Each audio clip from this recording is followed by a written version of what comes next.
அந்த காலத்தில் அண்ணாமலை ரெட்டியார்னு ஒருத்தர் இருந்தார். அவர் வெங்கனூர் அப்படிங்கிற கிராமத்தில் இருந்தார். அங்கேருந்து விருத்தாசலம் கோவிலுக்கு தவறாமல் போயிட்டு வந்துக்கிட்டு இருந்தார்.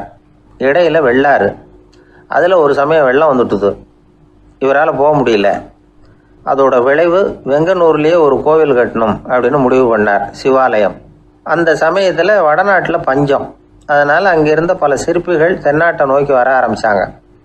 அவங்க வெங்கனூர் வழியாக வர்றது தெரிஞ்சதும் இவர் போய் பார்த்தார். இங்கே ஒரு கோவில் கட்டணும், அதுக்கு நீங்கள் உதவணும்னார். பஞ்ச காலத்தில் இப்படி ஒரு வாய்ப்பு கிடைச்சதில் அவங்களுக்கும் ரொம்ப மகிழ்ச்சி. உற்சாகத்தோடு ஒத்துக்கிட்டாங்க. ஆலய திருப்பணி ஆரம்பமாச்சு. அவங்களுக்கு வேண்டிய எல்லா வசதிகளையும் இவர் செஞ்சு கொடுத்தார். அவங்களுக்கு எந்த குறையும் இல்லாமல் பார்த்துக்கிட்டார். அது மட்டும் இல்லை, ஒவ்வொரு நாளும் அங்கே வருவார். உங்களுக்கு என்ன வேணும், எது வேணும்னு கேட்பார். ஏதாவது குறை இருந்தால் சொல்லுவாங்க, உடனே தீர்த்து வைப்பார். இவரும் கேட்பார், எந்த குறையாக இருந்தாலும் என்கிட்ட சொல்லுங்க அப்படின்னு சொல்லுவார். அதை தவிர இவராகவே கவனித்தும் அவங்களுக்கு என்னென்ன தேவைங்கிறத கண்டுபிடிச்சி அதையெல்லாம் கொடுத்துக்கிட்டு இருப்பார். என்ன தேவைன்னாலும் அதை நிறைவேற்றி வச்சுருவார். அந்த சிற்பிகளின் தலைவன் ஒருத்தன், அந்த ஆளுக்கு வெத்தலை பாக்கு போடுறது பழக்கம். இதை தெரிஞ்சுக்கிட்டு அதுக்காகவே ஒரு ஆளை ஏற்பாடு பண்ணார். வேணுங்கிறப்போலாம் நீ வெத்தலை சிவல் மடித்து கொடுக்க வேண்டியது உன் வேலை அப்படின்னு ஒருத்தனை ஏற்பாடு பண்ணிட்டார். இப்படியெல்லாம் செஞ்சதும் அவங்களுக்கும் ரொம்ப உற்சாகம். ரொம்ப பொறுப்பாக சிற்ப வேலைகளை செஞ்சுக்கிட்டு இருக்கிறாங்க. ஒரு நாள் என்னாச்சு தெரியுமா? அந்த சிற்பிகளின் தலைவன் ரொம்ப நுணுக்கமாக ஒரு வேலையை செஞ்சுக்கிட்டு இருக்கிறான். சாரம் போட்டு அது மேலே படுத்துக்கிட்டு அண்ணாந்து பார்த்து உச்சியில் நுணுக்கமான சிற்பங்களை உருவாக்கிக்கிட்டு இருக்கான். சிற்பியின் கவனம் செதறப்படாதுங்கிறதுனால இவர் மெதுவாக சத்தம் போடாமல் கிட்ட போய் நின்று அதை கவனிச்சிக்கிட்டு இருக்கிறார். அந்த சிற்பி வழக்கம் போல் வெத்தலை பாக்குக்காக இடது கையை கீழே நீட்டினான். அந்த சமயம் பார்த்து அவருக்கு தாம்பூலம் கொடுக்குறவன் அங்கே இல்லை, எங்கேயோ போயிருக்கிறான். அண்ணாமலை ரெட்டியார் என்ன பண்ணார் தெரியுமா? தனக்காக கொடுக்கப்பட்ட தாம்பூலத்தை வாங்கி சிற்பியின் கையில் கொடுக்குறார்.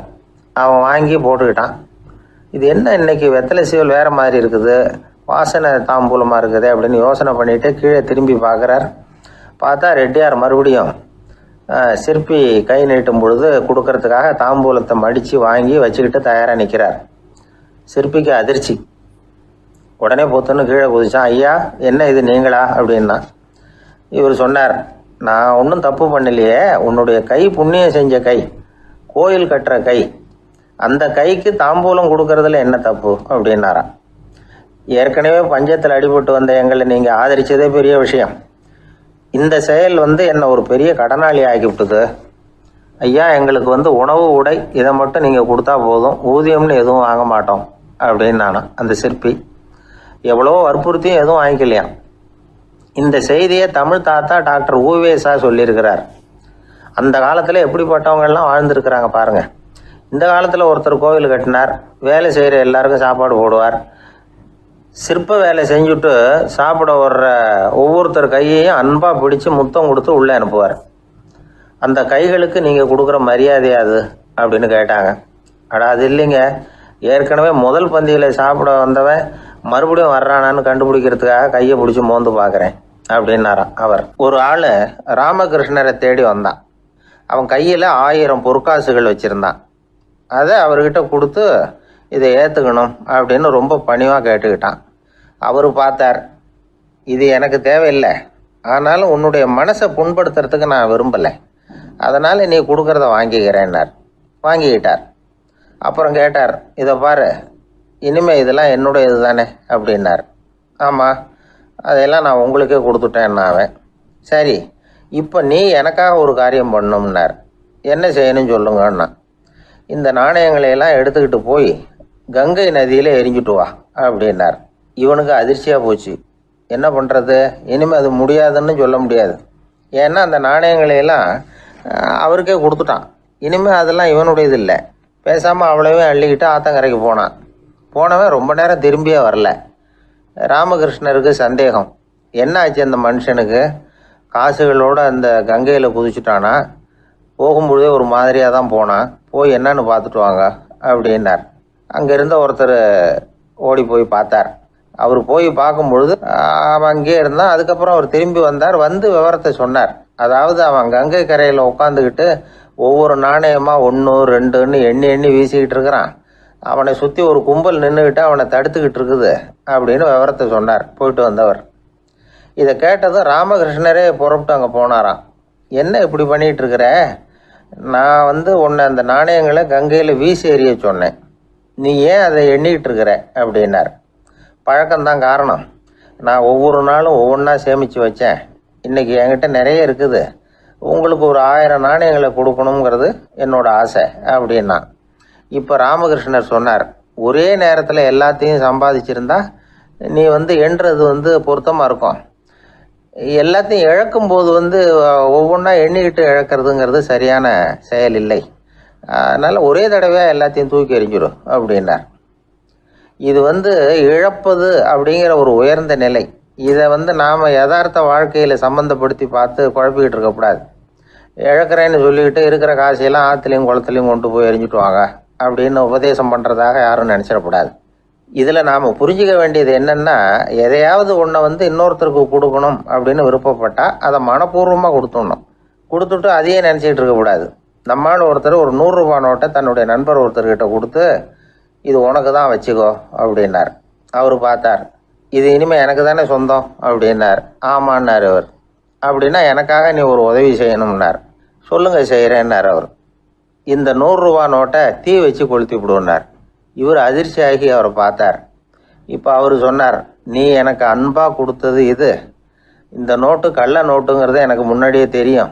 சீக்கிரம் கொளுத்தி விடு, அதுதான் நம்ம 2 பேருக்குமே நல்லது அப்படின்னாராம் அவர். ஒரு தந்தை தன்னோட பிள்ளைய ரொம்ப தைரியசாலியாக வளர்க்கணும்னு ஆசைப்பட்டார். அதுக்காக அவனை கூப்பிட்டு உட்கார வச்சு இப்படி உபதேசம் பண்ணார். இதை பாருப்பா, நான் உன்னாட்டம் இருக்கிறப்போலாம் எதுக்கும் பயப்பட மாட்டேன், ரொம்ப துணிச்சலாக இருப்பேன். ஒரு நாள் ஒரு அப்பாவி எலிய ஒரு பூனை துரத்திட்டு ஓடிச்சு. நான் உடனே என்ன செஞ்சேன் தெரியுமா? அந்த பூனையை பிடிச்சேன், அது வாலில் ஒரு பட்டாசு சரத்தை கட்டினேன், கொளுத்தி விட்டேன். படபடன்னு வெடிக்க ஆரம்பிச்சுட்டுது. அது துள்ளிக்கிட்டு அங்கேயும் இங்கேயும் ஓடி இருக்கு பாரு ஓட்டம், ரொம்ப தமாஷு அப்படின்னார் அப்பா. இப்படி சொல்லிவிட்டு பையனை பார்த்து, இதை கேட்கறதுக்கு உனக்கும் துணிச்சல் வருதா? நான் என்னுடைய செயலை நீ கேட்குறப்போ உனக்கு துணிச்சல் வருதா அப்படின்னு கேட்டார். வருதுன்னா பையன். எப்படின்னா அப்படிங்கிற விவரத்தையும் சொன்னான் அவன். அதாவது எலியை விரட்டினத்துக்காக பூனை வாலில் பட்டாசு கொளுத்துனீங்க நீங்கள், பூனையை விரட்டினத்துக்காக உங்கள் கழுத்தில் பட்டாசு சரத்தை மாட்டினா என்னென்னு தோணுது எனக்கு அப்படின்னு நான் பையன். பையனோட துணிச்சல் அப்பாவையே நடுங்க வச்சுட்டுது. அது சரி, ஒரு அப்பா பிள்ளைக்கு இப்படியா உபதேசம் பண்ணுறது? எல்லாருக்கிட்டையும் அன்பா பழகிறது எப்படி அப்படின்னு சொல்லி கொடுக்கணும். பிஞ்சு உள்ளங்களில் நஞ்ச தூவலாமா? ஒரு நாள் விநாயகர் ஒரு பூனையோடு விளையாடிக்கிட்டு இருந்தாராம். அப்படி ஆசையாக விளையாடிக்கிட்டு இருந்தப்ப அவரோட கை நகம் தவறுதெல்லாம் பூனையோட முகத்தில் பட்டுவிட்டு தான். அது ஒரு சின்ன கீறலை உண்டாகி விட்டுது. அப்பா அவர் அதை ஒரு பெருசாக நினைக்கல.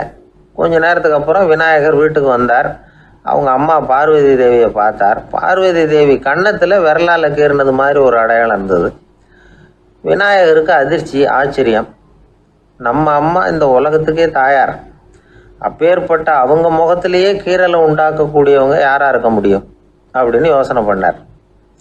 தாயே, உன்னுடைய கன்னத்தில் இந்த வடு எப்படிம்மா ஏற்பட்டதுன்னு கேட்டார். குழந்தாய், இது நீ செஞ்ச காரியம்தான்ப்பா, உன்னுடைய கை நகம் கீறினதுனால ஏற்பட்ட வடு தான் இது அப்படின்னாங்க அவங்க. விநாயகர் திடுக்கிட்டு போட்டார். எப்படிம்மா அது? நான் எந்த காலத்துலேயும் ஒன்று அப்படி கீறினதாக எனக்கு நினைவு இல்லையே அப்படின்னார். இன்னைக்கு காலையில் ஒரு பூனையை கீறினதை நீ மறந்துட்டியா அப்படின்னாங்க அந்த அம்மா. விநாயகர் திகைச்சு போய் நின்னார். பார்வதி தேவி சொன்னாங்க, இதை பாருப்பா, இந்த உலகத்தில் இருக்கக்கூடிய எல்லா உயிர்கள்லேயும் நான் இருக்கிறேன். நான் தான் இந்த உலகமாக ஆகியிருக்கிறேன். ஆகையினால நீ யாரை துன்புறுத்தினாலும் அது உண்மையிலேயே என்ன துன்புறுத்தினதாக தான் முடியும் அப்படின்னாங்க. விநாயகர் மனசுக்குள்ளே ஒரு வெளிச்சம் ஏற்பட்டு தான். அதுக்கப்புறம் அவர் யாரையுமே கல்யாணம் பண்ணிக்காததுக்கு அதுதான் காரணமாக. இந்த உலகத்தில் எல்லாரையும், இங்கே இருக்கிற எல்லாத்தையும் தாயின் வடிவமாக அவர் பார்க்க ஆரம்பிச்சிட்டாராம். குருதேவர் ராமகிருஷ்ணர் இந்த கதையை எடுத்து சொல்லியிருக்கிறார்.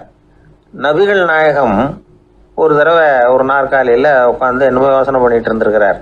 அப்போ அவரோட உடையில் ஒரு கீழ்ப்பகுதி தரையில் படிஞ்சு கிடந்திருக்குது. அங்கே விளையாடிக்கிட்டு இருந்த ஒரு பூனை அது மேலே படுத்து தூங்கி போயிடுச்சு. தொழுகை செய்ய வேண்டிய நேரம் வந்துட்டது. நபிகள் நாயகம் எழுந்திருக்க பார்த்தார். அப்போ தான் பூனை தன்னோட உடை மேலே படுத்து தூங்கிட்டு இருக்கிறது கண்ணில் படுது. பூனையோட தூக்கத்தை கலைக்க விரும்பல. அவர் தன்னுடைய சகோதரியை கூப்பிட்டார். ஒரு கத்திரிக்கோல் எடுத்துகிட்டு வர சொன்னார். பூனை படுத்திருந்த உடைப்பகுதி மட்டும் இருக்குல்ல, அதை மட்டும் அதோட கத்திரிச்சு விட்டுட்டு அதுக்கப்புறம் அவர் எழுந்திரிச்சு தொழுகைக்கு போனாராம். அதாவது பிற உயிர்கள்கிட்ட எப்படி அன்பு காட்டணுங்கிறத பெரியவங்க எவ்வளவோ விதத்தில் நமக்கு எடுத்து காட்டியிருக்கிறாங்க. இருந்தாலும் எத்தனை பேர் மனசில் அதெல்லாம் உரைச்சிருக்குது. நாமளும் நம்ம ட்ரெஸ்ஸு மேலே ஒரு பூனை படுத்திருந்தா ஒரு கத்திரிக்கோலை தான் தேடுவோம், எடுத்துகிட்டு வர சொல்லுவோம். துணியை வெட்டுறதுக்கு பதிலாக இல்லை அதோட வாழை வெட்டினா என்ன அப்படின்னு தோணும். ஒரு ஆள் ரொம்ப பிரியமாக ஒரு பூனையை ஆற்றுல குளிப்பாட்டிக்கிட்டு இருந்தானா. எப்படி? அந்த பூனையை ஆற்று தண்ணியில் அமுக்கி அமுக்கி குளிப்பாட்டிக்கிட்டு இருக்கிறான்.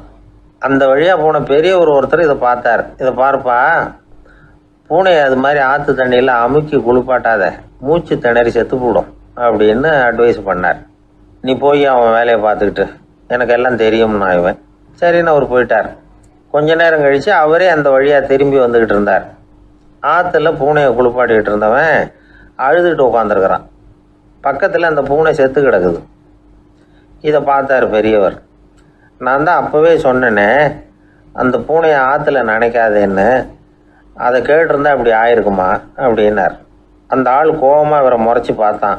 அட போய்யா, இந்த பூனை ஆற்றுல குளித்ததுனால ஒன்றும் செத்து போகல, குளித்ததுக்கு அப்புறம் அதோட உடம்பு ஈரமாக இருக்குதுன்னு அதை புழிஞ்சேன், அதனால தான் இப்படி ஆயிட்டுது அப்படின்னு நானா. ஒருத்தரை பார்த்து உன்னுடைய நண்பர்கள் யார் அப்படின்னு ஒரு கேள்வி கேட்டு பாருங்க. கொஞ்சம் யோசித்து பதில் சொல்லுவாங்க. அவங்கக்கிட்டேயே உன்னுடைய எதிரிகள் யார் அப்படின்னு கேளுங்க, கடகடன்னு ஒப்பிச்சிருவாங்க. நம்ம மனசு இருக்க அது எப்படின்னா, நம்ம நண்பர்களை விட எதிரிகளை அது நல்லா ஞாபகத்தில் வச்சுக்கும். இது ஒரு ஆச்சரியமான உண்மை. உங்களால் நண்பர்களை மறந்துட முடியும், ஆனால் எதிரிகளை மறந்துட முடியாது. இது ஒரு வேடிக்கையான நிலைமை தான். அழகான தருணங்களை நாம் ஏன் மறந்துடுறோம்? இது இயற்கை. ஏன்னா நம்ம மனசு மலர்களை கவனிக்கிறது இல்லை, அதில் இருக்கிற முள்ளை தான் கவனிக்குது. தன்னை காயப்படுத்துகிற எதையும் அது உடனே கண்டுகொள்ளுது.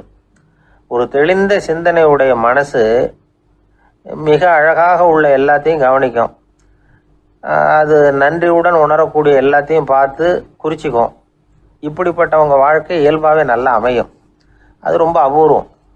மனசில் உள்ள ஒரு சிறிய அமைப்பை மாற்றுவதை பொறுத்து தான் இந்த விஷயம் அப்படிங்கிறார் ஓஷோ.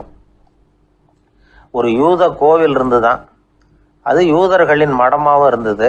அங்கே ஒரு தலைமை குரு, அவர் ரொம்ப கண்டிப்பானவர். அந்த கோவிலை ஒட்டி ஒரு தோட்டம். ஒரு நாள் காலையில் அந்த தோட்டத்தில் 2 இளம் யூதர்கள் நடந்து போய்கிட்டு இருக்கிறாங்க. காலையில் 1 மணி நேரம், மாலையில் 1 மணி நேரம் அவங்க அந்த தோட்டத்தில் நடக்கிறதுக்கு அனுமதி உண்டு.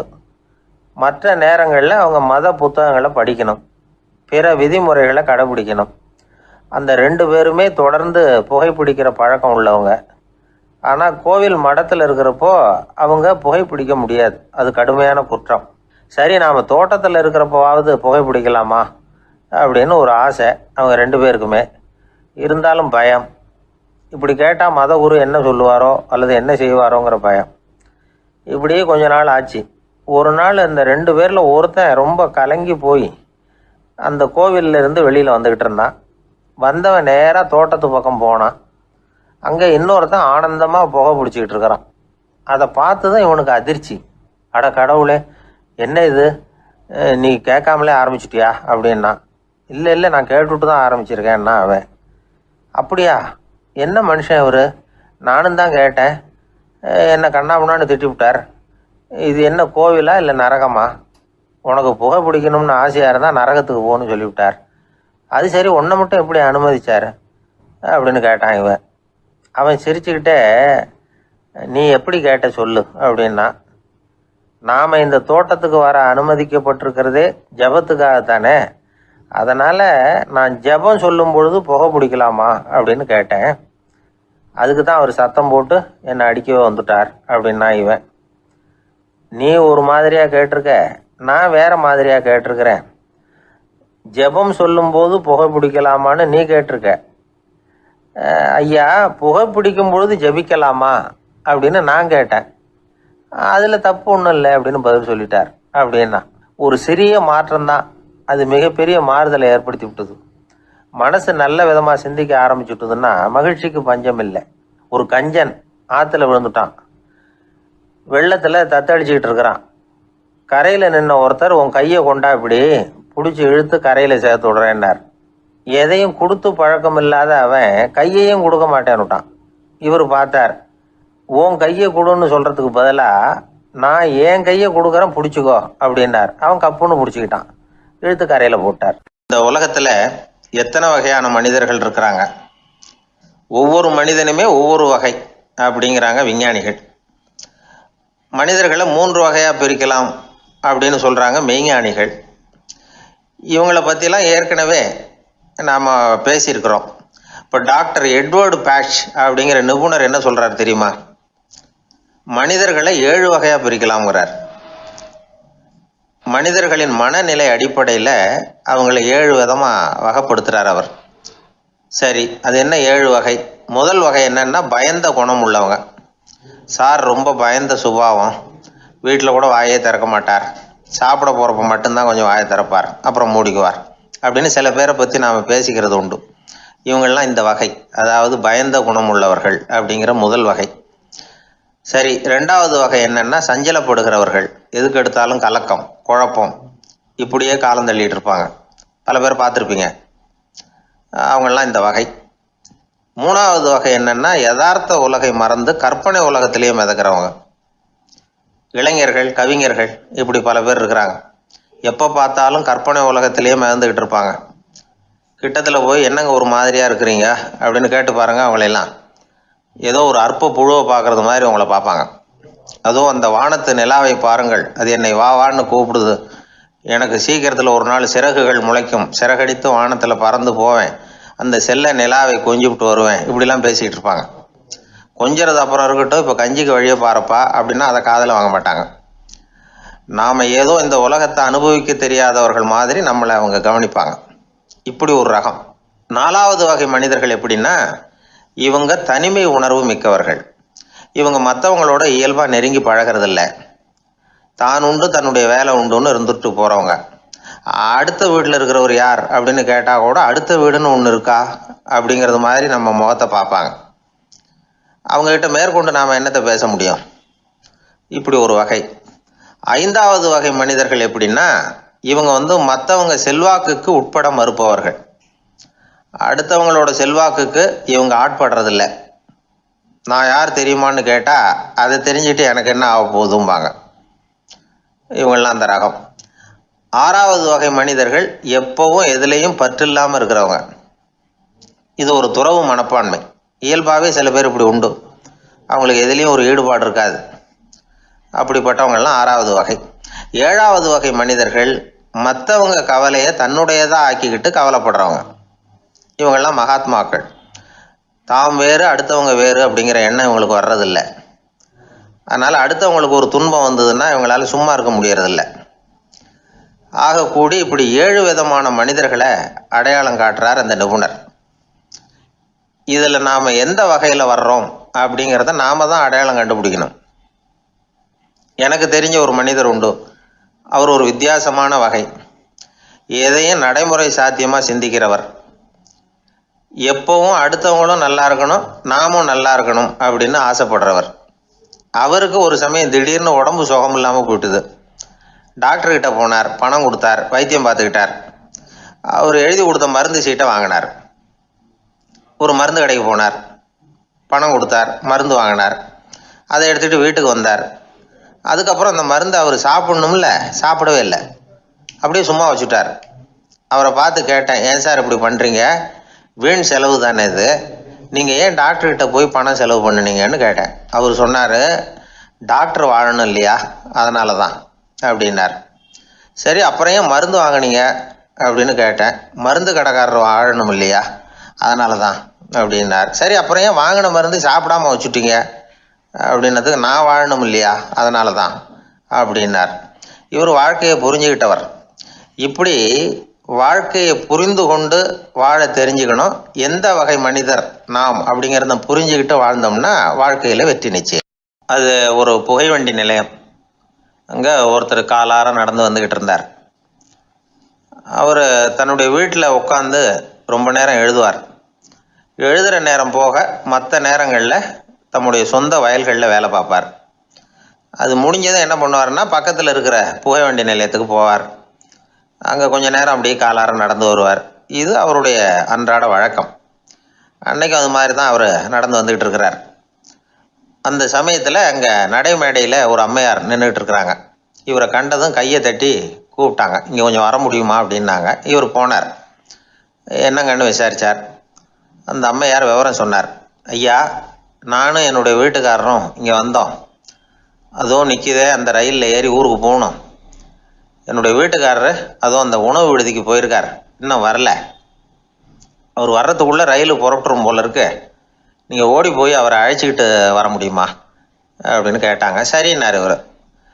உடனே அந்த அம்மா தன்னுடைய கணவர் எப்படி இருப்பார் அப்படிங்கிற அடையாளங்களை கொஞ்சம் சொல்லி அனுப்புனாங்க. போய் தேடிக்கிட்டு இருக்க வேண்டாமேங்கிறதுக்காக. பார்க்குறதுக்கு எப்படி இருப்பார், இந்த மாதிரி ஆடை அணிஞ்சிருப்பார் அப்படின்னு விவரமாக சொன்னாங்க. அதை இவர் கவனமாக கேட்டுக்கிட்டார். நீங்கள் போய் அழைச்சிட்டு வாங்க, வந்த உடனே உங்களுக்கு உண்டான கூலியையும் கையோடு கொடுத்து விட்றேன் அப்படின்னாங்க அந்த அம்மா. இவர் போனார்.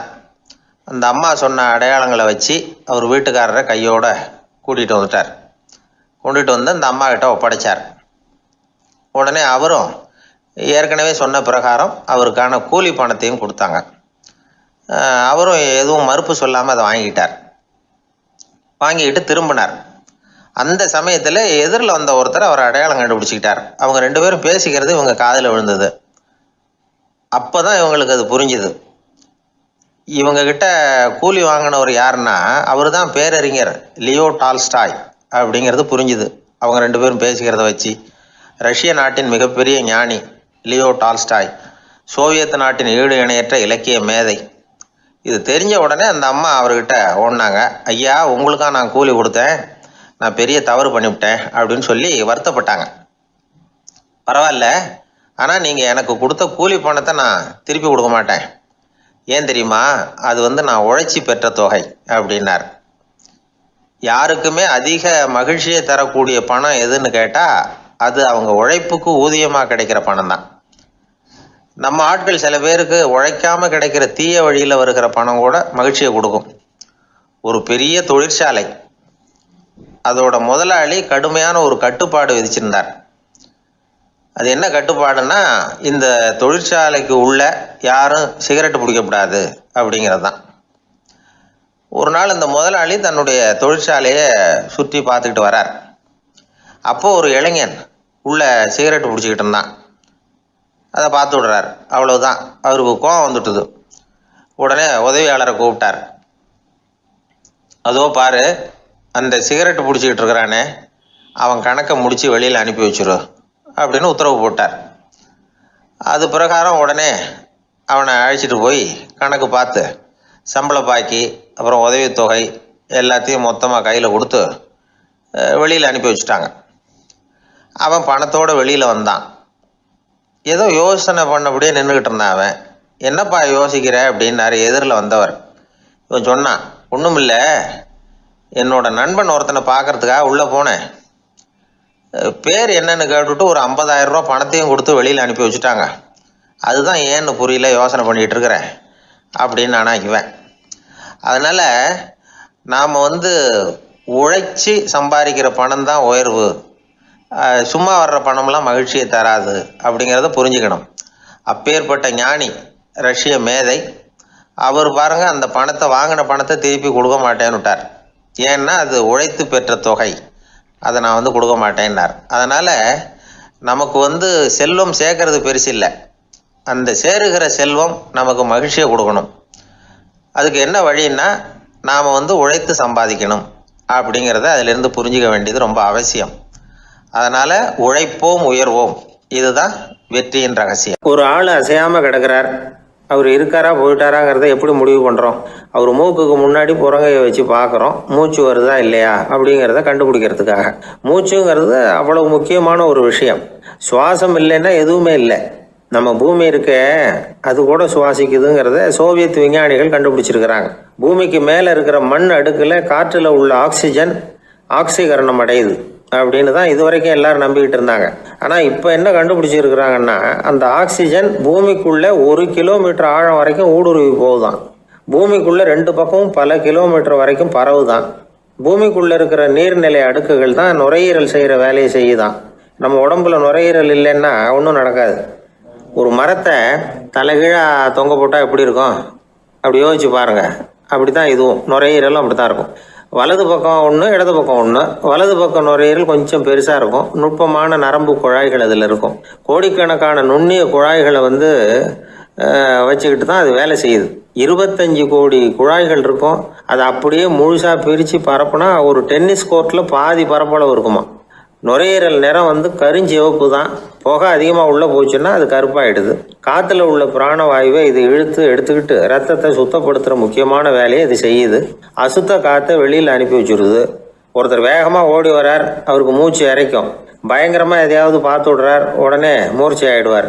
இது மாதிரி சமயங்களில் வேறு எந்த தூண்டுதலும் இல்லாமல் நுரையீரல் தானாகவே இயங்கும். இப்படி ஒரு அவசியம் ஏற்படுறப்போ இயக்கத்தை தூண்டி விடுற முக்கியமான இணைப்பு மூளைக்கு கீழே முதுகு எலும்புக்கு மேற்பகுதியில் இருக்குது. அது உடனே சுவாசத்துக்கு அவசர உதவியை கொடுக்குது. இப்போ ஒருத்தர் பேசாமல் உட்காந்துருக்கார். இந்த சமயத்தில் அவருக்கு 1 பங்கு காற்று தேவைப்படுதுன்னு வச்சுக்கோங்க. அவர் எழுந்திரிச்சு நடக்கும் பொழுது 1.5 மடங்கு தேவைப்படும். ஓடினார்னா 3 மடங்கு தேவைப்படும். படுத்துருக்கிறப்ப 1/2 மடங்கு தான் தேவைப்படும். இதுக்கு நிமிஷத்துக்கு 16 தடவை மூச்சு விட்டாகணும். இப்படி சாதாரணமாக உள்ளே இழுக்கிற காற்று கொஞ்சம்தான் இருந்தாலும் இது மாதிரி 8 மடங்கு காற்றை உள்ளே இழுத்து வச்சுக்கிற சாமர்த்தியம் நுரையீரலுக்கு இருக்குதான். தண்ணி, நுண்கிருமிகள், ரசாயன பொருள் இப்படி எது உள்ளே போனாலும் நுரையீரல் சமாளிச்சுக்கும். 30 வருஷமாக விடாத புகை பிடிக்கிறவர் தொடர்ந்து உள்ளே அனுப்பி வைக்கிற புகையை கூட சமாளிக்குதுன்னா பார்த்துங்களேன். உள்ளே போகிற புகை நுட்பமான சுவாச முடிச்சுகளை அழிச்சு விடுது. கறி புகை அது மேலே படிஞ்சு உபயோகம் இல்லாமல் பண்ணிவிடுது. ஆனாலும் தேவைக்கு அதிகமாக 8 மடங்கு கூடுதலாக சுவாச முடிச்சுகள் நம்ம உடம்புக்குள்ளே இருக்கிறதுனால சமாளிக்க முடியுது. சமாளிக்க முடியலன்னா சில சமயம் மூச்சு திணறும். அதை ஒரு எச்சரிக்கையாக எடுத்துக்கிட்டு புகை பிடிக்கிற பழக்கத்தை விட்டுடணும். அதுதான் நல்லது. ஆனால் அப்படி யார் விடுறது? இணை பிரியாத 2 நண்பர்கள் இருந்தாங்களாம். 2 பேரும் விடாமல் சிகரெட்டு குடிக்கிறவங்க. அதில் ஒருத்தன் செத்து போட்டான்.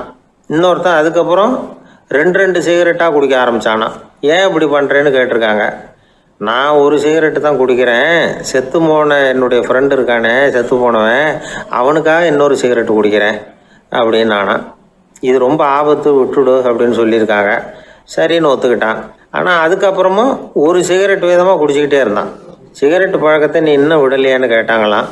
அந்த பழக்கத்தை நான் எப்போ விட்டுட்டேன், இப்போ நான் குடிக்கிறது என் ஃப்ரெண்டுக்காக அப்படின்னு நானா. இவங்கெல்லாம் எப்படி திருந்துறது? வாய் விட்டு சிரிச்சா நோய் விட்டு போகும் அப்படின்னு சொல்கிறது உண்டு. அது என்ன வெறும் அலங்காரத்துக்காக சொன்ன வார்த்தையா, இல்லை அர்த்தத்தோடு சொன்ன வார்த்தையா அப்படின்னு யோசிச்சா அதில் நிஜமாகவே அர்த்தம் இருக்குதுன்னு தான் தெரியுது. ஆதாரபூர்வமாக அதுக்கு சில நிரூபணங்களும் இருக்குது. நார்மன் கசின்ஸ் அப்படின்னு ஒருத்தர் இருந்தார். அவர் ஒரு அமெரிக்க பத்திரிகை ஆசிரியர். அவருக்கு ஏதோ ஒரு விதமான அழற்சி நோய், இன்ஃப்ளமேஷன் டிசீஸ். அது டாக்டர்கள்லாம் அதுக்கு என்ன விதமான வைத்தியமும் கிடையாது அப்படின்னு சொல்லி பல இதெல்லாம் பார்த்துட்டு கடைசியாக சொல்லிவிட்டாங்க அதுக்கு வைத்தியமே இல்லைன்ட்டாங்க. டாக்டர்கள் தான் சொல்லிவிட்டாங்களே, அதனால் இது இப்படியே இருந்துட்டு போகட்டும் அப்படின்னு விட்டுற வேண்டியது தானே. ஆனால் அவர் அப்படி நினைக்கல. உடனே அவர் என்ன பண்ணார்னா, ஆஸ்பத்திரி ரூமை காலி பண்ணார். ஹோட்டலில் போய் ஒரு ரூம் எடுத்துக்கிட்டார். அங்கே போனார். தினமும் அவருக்கு பிடிச்ச தமாஷான படங்களை எல்லாம் டிவியில் போட்டு பார்த்துக்கிட்டு இருந்தார். சிரிப்பு வரக்கூடிய புத்தகங்களை எல்லாம் படித்தார். கொஞ்ச நாள் ஆச்சு, அவருக்கு இருந்த தொந்தரவு குணமாக ஆரம்பிச்சிட்டுது. இதை கேள்விப்பட்ட உடனே பழைய டாக்டர்கள்லாம் ஓடி வந்தாங்க. ஓடி வந்து பார்க்குறாங்க. அவர் உடம்பை சோதனை பண்ணி பார்க்குறாங்க. பார்த்தா அவர் உடம்பு குணமாகறதுக்கு உதவியாக இருந்தது சிரிப்பு தான் அப்படிங்கிறத விஞ்ஞானபூர்வமாக அவங்க ஒத்துக்கிட்டாங்களாம். இருந்தாலும் சிரிப்பு எந்த முறையில் எந்த விதத்தில் உதவி பண்ணுது அப்படிங்கிறத இன்னமும் சரியாக புரிஞ்சிக்க முடியல. ஆனாலும் ஒரு சில விஷயங்கள் மட்டும் புரியுது. அது என்னன்னா, சிரிப்பு சுவாசத்தை மேம்படுத்துது, ரத்த அழுத்தத்தை குறைக்குது, உடம்பு குணமாகறதுக்கே உரிய சில ஹார்மோன்கள் அதிகமாக உருவாகி வர்றதுக்கு வழி செய்யுது. இந்த அளவுக்கு தான் சிரிப்போட செயல்பாட்டை நாம் புரிஞ்சிக்க முடியுது. இருந்தாலும் இதை பற்றி கண்டுபிடிக்க வேண்டியது இன்னமும் ஏராளமாக இருக்குது.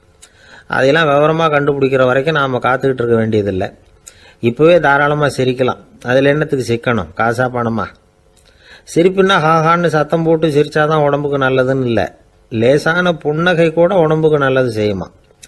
லேசாக புன்னகை பூத்தா அந்த சமயத்தில் நாம் எப்படி ஆகுது, நம்ம உடம்பு பூரா அமைதி அடையுதான். இதையும் ஆதாரபூர்வமாக கண்டுபிடிச்சி தான் சொல்கிறாங்க. எப்போவாவது மனசு சங்கடமாக இருக்கிறப்போ கொஞ்சம் முயற்சி பண்ணி முகத்தில் புன்னகையை கொண்டுகிட்டு வந்து பாருங்கள். அதோட சுகம் வந்து உங்களுக்கு அனுபவித்து பார்த்தா தான் தெரியும். கண்ணும் உதடும் மலரும் பொழுது இருக்கிற ஆனந்தமே ஆனந்தம் அப்படிங்கிறாங்க அனுபவித்து பார்த்தவங்க. வாழ்க்கையில் நாம் தமாஷா இருக்கணும்னா அதுக்கு சில வழிகளையும் அவங்க சொல்லி வச்சிருக்கிறாங்க. முதல்ல நீங்கள் உற்சாகமாக இருக்கிறவங்க கூடவே அதிகமாக பழகணும், அவங்க கூடவே அதிக நேரம் இருக்கிறது மாதிரி பார்த்துக்கணும். அழுது வடிகிறவங்ககிட்டயே இருக்கக்கூடாது, அவங்கள அவாய்டு பண்ணுங்க, அவங்கள விட்டு விலகி வந்துடுங்க. உங்கள் முன்னாடி இருக்கிறவர் எப்பவும் மூஞ்சியை தொங்க போட்டுக்கிட்டே இருக்கிறவராக இருந்தால் கொஞ்ச நாளில் உங்கள் முகமும் அப்படியே ஆகிடுமா, ஜாக்கிரதையாக இருக்கணுமா. ரெண்டாவது, எடுத்ததுக்கெல்லாம் சீரியஸ் ஆகிடக்கூடாது, எதையும் நிதானமாக வந்து யோசிக்கணும். அடுத்தவங்க நம்மளை மதிக்கணுங்கிறதுக்காக நாம் பகட்டாக நடந்துக்கிறதுக்கு ஆசைப்படக்கூடாது. உங்களுக்கு பிடிச்ச தமாஷான வீடியோ படங்கள், புத்தகங்கள் இதையெல்லாம் லிஸ்ட்டு போட்டுக்கிட்டு முடிஞ்ச அளவுக்கு வாங்கி சேர்த்து வீட்டுக்குள்ளேயே ஒரு லைப்ரரி உண்டாக்கிக்கலாம். ஒரு பெரிய பிஸ்னஸ்மேன், ரொம்ப வெற்றிகரமாக பிஸ்னஸ் பண்ணுறவராம். அவர் எப்படின்னா அடிக்கடி ரயிலில் பிரயாணம் பண்ணுறப்போ நியூஸ் பேப்பரை வச்சுக்கிட்டு ரொம்ப சுவாரஸ்யமாக படிச்சுக்கிட்டே போகிறான். நியூஸ் பேப்பரில் அப்படி என்ன சுவாரஸ்யமான விஷயம் அப்படின்னு எட்டி பார்த்தா அதுக்குள்ளே ஒரு காமிக் புஸ்தகத்தை வச்சுக்கிட்டு படிச்சுக்கிட்டு இருப்பாராம். என்னங்க அப்படின்னு கேட்டால், என் மனசு லேசாக இருக்கிறதுக்கு இது ரொம்ப உதவியாக இருக்குது அப்படின்னு பாரான். அது ஒரு பக்கம் இருக்கட்டும். சிரிப்புன்னா எல்லா விதமான தமாஷும் உடம்புக்கு நல்லதுன்னு நினச்சிடக்கூடாதான். ஜேம்ஸ் கரோல் அப்படிங்கிற அமெரிக்க உளவியல் நிபுணர் என்ன சொல்கிறார் தெரியுமா? அடுத்தவங்களை குறை சொல்கிறது, கேலி பண்ணுறது, நையாண்டி பண்ணுறது, இது மாதிரியான நகைச்சுவையெல்லாம் நல்லது செய்கிறது இல்லைங்கிறார் அவர். அடுத்தவங்களை தொந்தரவு பண்ணாத ஜோக்குகள் தான் எப்பவும் நல்லது.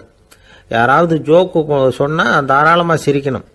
ஒருத்தர் வந்தார், இன்னொருத்தரை கூட அழைச்சிக்கிட்டு வந்து என்கிட்ட காட்டினார். அவர் தன்னுடைய முகத்தை ரொம்ப சீரியஸாக வச்சுக்கிட்டு இருந்தார். என்னங்க விஷயம் அப்படின்னு விசாரித்தோம். வந்தவர் எங்களை பார்த்து சொன்னார், சார், இவர் கூட ஒரு பெரிய ப்ராப்ளம்னார்.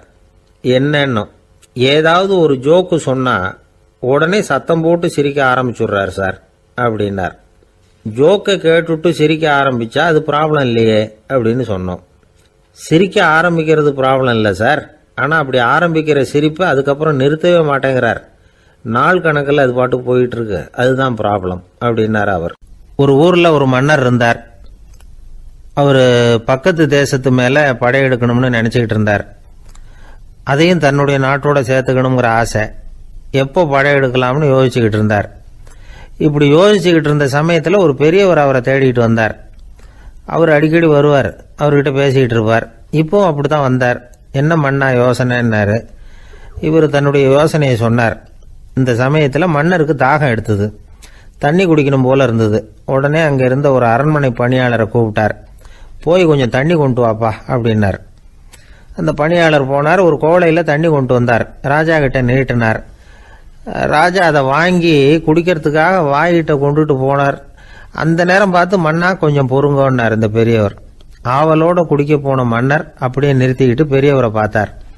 இப்போ அந்த பெரியவர் சொன்னார், மன்னா, இப்போ உங்களை விட வலிமை உள்ள ஒரு சக்தி உங்களுக்கு தண்ணி கொடுக்க மறுத்துடுதுன்னு வைங்க, உங்களை குடிக்க விடாமல் தடுத்துடுது அப்படின்னா, இப்போ இந்த ஒரு கோவள தண்ணீரை வந்து என்ன விலை கொடுத்து வாங்குவீங்க அப்படின்னு கேட்டார்.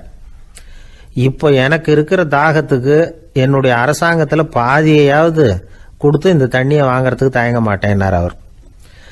சரி, இப்போ அந்த தண்ணியை குடிங்கன்னார் பெரியவர். மன்னர் ஆவலோடு அந்த தண்ணியை குடிச்சு முடித்தார். அதுக்கப்புறம் கொஞ்ச நேரம் தன்னுடைய படையெடுப்பை பற்றி சொல்லிக்கிட்டு இருந்தார்.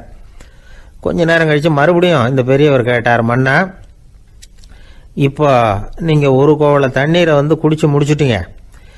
இப்போ அந்த தண்ணீர் உங்கள் உடம்பை விட்டு வெளியில் வரக்கூடிய பாதை அடப்பட்டு போச்சு அப்படின்னு வச்சுங்க, அதை வெளியேற்றுவதற்காக நீங்கள் எவ்வளவு செலவழிப்பீங்க அப்படின்னு கேட்டார். மன்னர் யோசனை பண்ணார். அப்படி ஒரு நிலைமை ஏற்பட்டு போச்சுன்னா என்னுடைய அரசாங்கம் பூராவையும் அதுக்கு ஈடாக தர்றதுக்கு கூட தயங்க மாட்டேன்னார்.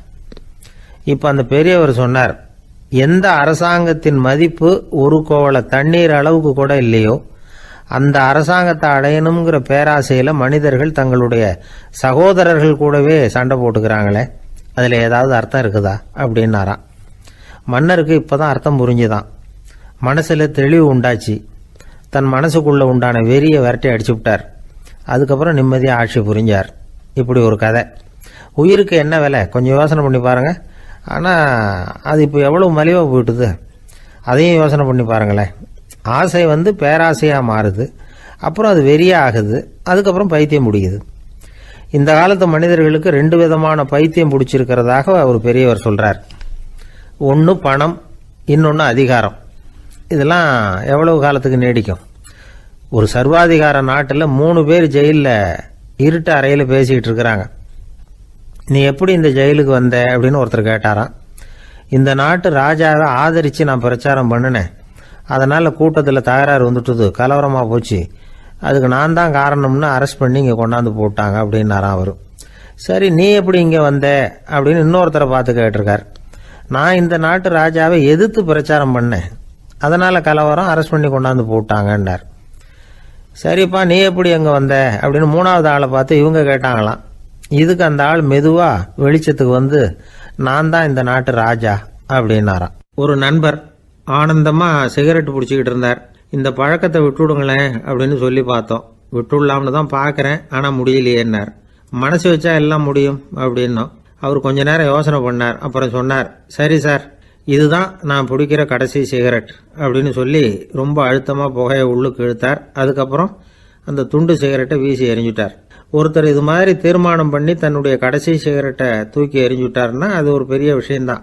அதுக்கு பிறகு அவர் உடம்புல படிப்படியாக என்னென்ன மாற்றங்கள் நடக்கும் அப்படிங்கிறத பற்றி ஒரு விவர பட்டியலே வெளியிட்டிருக்கிறாங்க. அது என்ன விவரம் தெரியுமா? ஒருத்தர் புகைப்பிடிக்கிற பழக்கத்தை நிறுத்துறாருன்னு வச்சுங்க. அப்படி அவர் நிறுத்தின 20 நிமிடங்களுக்குள்ள உயர் ரத்த அழுத்தம், உடல் வெப்பம், நாடி துடிப்பு இதெல்லாம் சரியான நிலைமைக்கு வந்துடுதான். 8 மணி நேரத்துக்குள்ள இந்த ஸ்மோக்கர்ஸ் பிரீத் அப்படிங்கிற தன்மை மறைஞ்சிருதான். ரத்தத்தில் உள்ள கார்பன் மோனாக்சைடு அளவு குறையுதான், ஆக்சிஜன் அளவு கூடுதான், சரியான அளவுக்கு வந்துடுதான். ஒருத்தர் கடைசி சிகரெட்டை தூக்கி எறிஞ்சுட்டார்னா 24 மணி நேரத்துக்குள்ள மாரடைப்பு ஏற்படுறதுக்கான வாய்ப்பு குறைஞ்சுடுதான். 48 மணி நேரத்துக்குள்ள உணர்வு நரம்புகளின் முனைப்பகுதிகள் மறுபடியும் ஒன்று சேர்ந்துருதான். அதனால நாக்கு சுவை உணர்வு, மூக்கின் முகரும் சக்தி இதெல்லாம் மேம்படுதான், நல்ல நிலைமைக்கு வந்துடுதான்.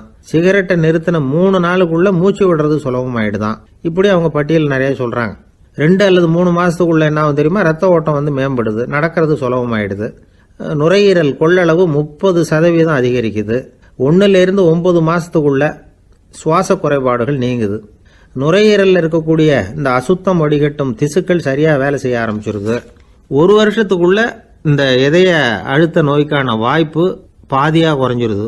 இந்த சிகரெட்டை நிறுத்தின 5 வருஷத்துக்குள்ள ஒரு நாளைக்கு 1 பாக்கெட் சிகரெட் பிடிக்கிறவர்களில் நுரையீரல் புற்றுநோயினால சாகிறவர்கள் எண்ணிக்கை பாதியாக குறைஞ்சிருது. புற்றுநோய் செல்கள் சீரமைக்கப்படுது. ஆக ஒருத்தர் புகைக்கிறத விட்டுணும்னு தீர்மானம் பண்ணி தன் கையில் இருக்கிற சிகரெட்டை இதுதான் கடைசின்னு சொல்லி தூக்கி எறிஞ்சுட்டா அதுக்கப்புறம் படிப்படியாக இவ்வளவு நன்மைகளும் மாற்றங்களும் ஏற்படுறதாக இந்த அமெரிக்கன் கேன்சர் சொசைட்டி தெரிவிச்சிருக்குது. அதனால புகைப்பழக்கம் உள்ளவங்க இதையெல்லாம் கொஞ்சம் யோசிச்சு பார்த்து அந்த பழக்கத்தை விட்டு விடுறது ரொம்ப நல்லது. ஆனால் அதையெல்லாம் நாம் சொன்னால் யார் கேட்குறாங்க? என்னுடைய நண்பர் ஒருத்தர் புகைப்பழக்கம் உள்ளவர், அவர் என்கிட்ட சொன்னார், சார், சிகரெட் பிடிக்கிற பழக்கத்தை விட்டு விடுறது என்னை பொறுத்த வரைக்கும் ஒன்றும் பெரிய கஷ்டமான செயல் இல்லை, அது ரொம்ப சுலபம் அப்படின்னார். எப்படி சொல்கிறீங்கன்னு கேட்டேன்.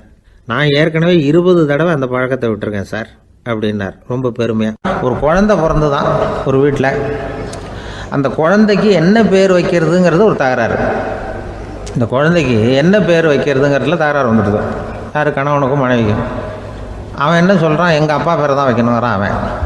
இந்த அம்மா என்ன சொல்லுது, இல்லை எங்கள் அப்பா பேரை தான் வைக்கணும் அப்படிங்குது. காலையிலேருந்து சண்டை, தகராறு.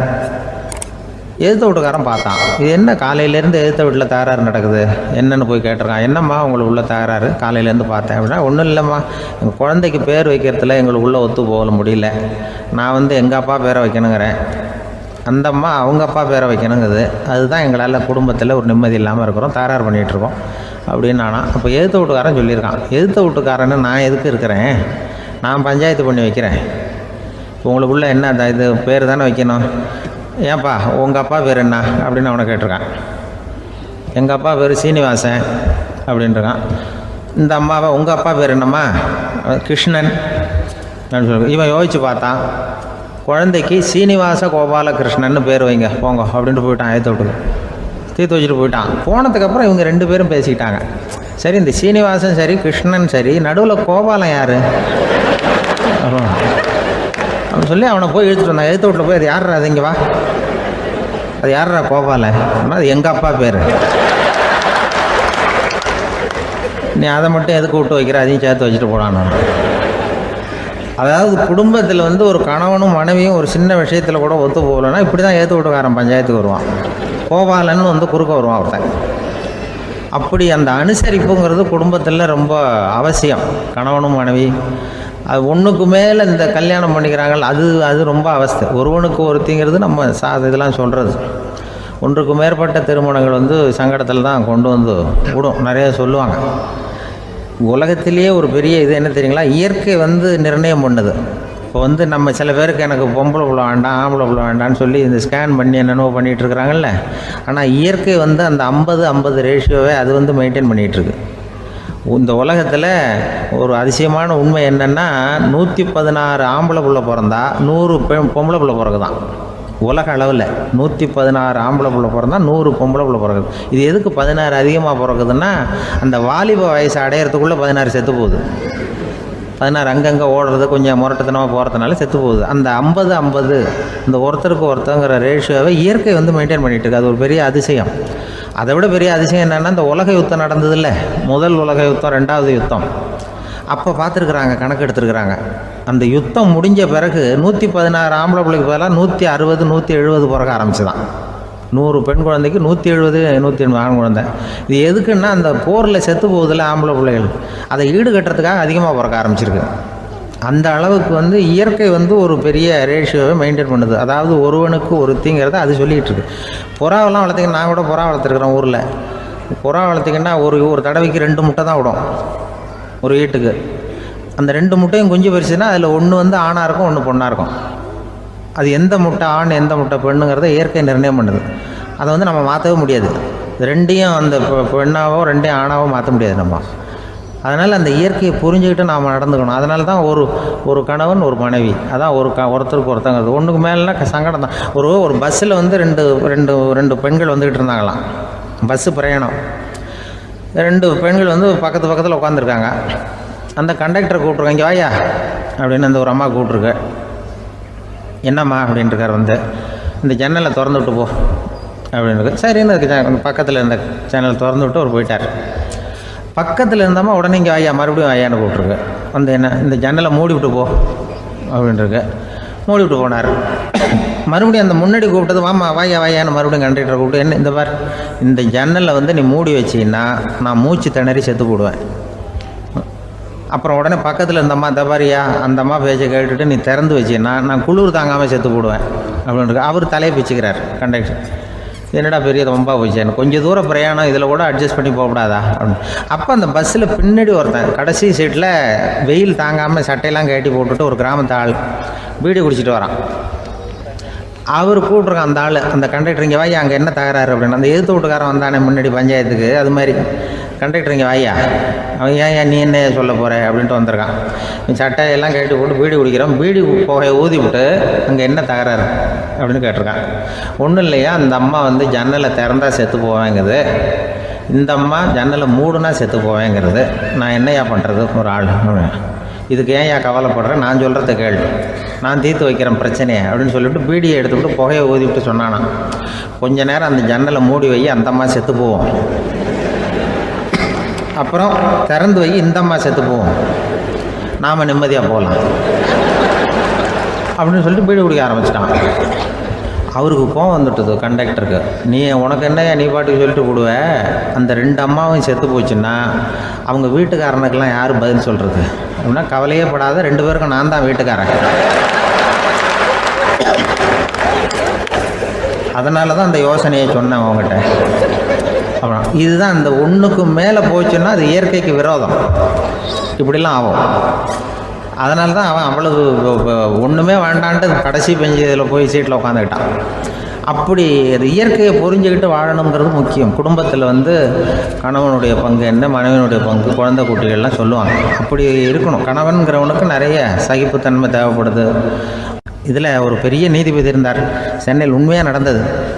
சென்னையில் ரொம்ப காலத்துக்கு முன்னாடி காந்தி இருந்த காலத்தில் சென்னையில் ஒரு நீதிபதி, அவர் ஒரு நாள் நீதி கோர்ட்லாம் விட்டு ரொம்ப கஷ்டப்பட்டு ராத்திரி சும்மா போய் உடனே வீட்டுக்கு வரல, கோர்ட்டினுடைய நடவடிக்கை முடிஞ்சு வீட்டுக்கு வராமல் போய் எங்கெங்கேயோ போய் சுற்றிவிட்டு அந்த நண்பர்களோடு அப்படி உல்லாசமாக அப்படி கொண்டாடிவிட்டு ராத்திரிக்கு வந்திருக்கிறாரு வீட்டுக்கு 1 மணிக்கு. அப்போ அந்த வயசான அம்மா வாசல்லையே காத்துக்கிட்டு இருக்கு. உள்ளே போச்சு நீதிபதி இன்னும் வந்து சேரலேன்னு வாசல்லையே நின்றுட்டு இருந்துதான். அப்போ அது வந்த உடனே பலார்னு அரைஞ்சி விட்டாங்களாம் அந்த அம்மா. ஏன்டா அவ்வளோ தூரம் எங்கே போனேன்? என்ன தான் நீதிபதியாக இருந்தாலும் அவங்களுக்கு உள்ள தானே. பலார்னு அரைஞ்சி விட்டாங்க. உடனே அவர் கலங்கி போய் அழுதாராம். மறுநாள் கேட்டிருக்காங்க அந்த பக்கத்தில் இருந்தவங்க, ஏன் நீ வந்து பெரிய நீதிபதி, பெரிய பதவியில் இருக்க, அதனால் உன்னை அவங்க அம்மா அடிச்சிட்டாங்கன்னு அழுதியா அப்படின்னு கேட்டாங்களாம். அப்போ அவர் சொன்னாராம் நீதிபதி, இல்லை நான் வந்து இது மாதிரி எங்கள் அம்மாக்கிட்ட அடிக்கடி அடி வாங்குவேன்.